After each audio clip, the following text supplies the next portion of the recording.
The origin story of my mental illness.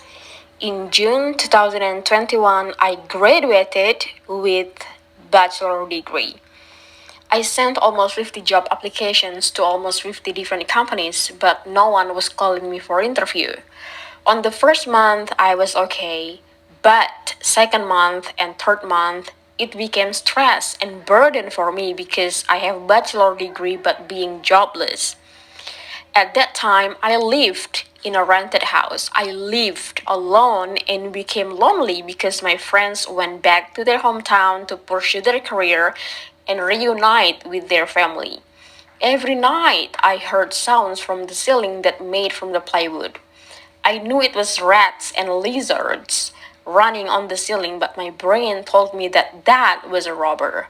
Because back when I was 8 or 9 years old, me and my family got robbed. The robbers climbed the roof and break in the ceiling to get in the house.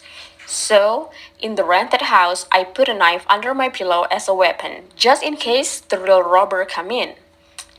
And one night in my rented house, I felt so lonely, afraid, sad, and empty. All those feelings mixed together. And you know what? My brain gave me a visual of a bloody hand and neck. And my brain also told me to cut my hand and neck.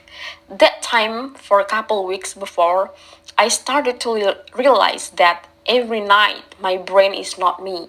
My brain is something else that lives in my body and gives me weird instructions. I was so afraid of my brain. I knew that my brain was tricking me.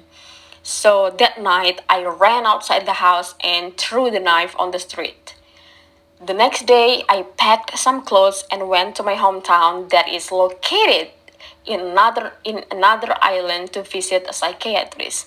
And in September 2021, I visited her alone and tell my problems.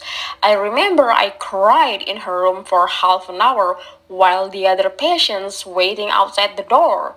And she diagnosed me with psychotic and acute schizophrenia. I was broken into pieces that day, but the psychiatrist prescribed me some pills to treat my condition. All those 20 years, I never thought that I will have mental illness.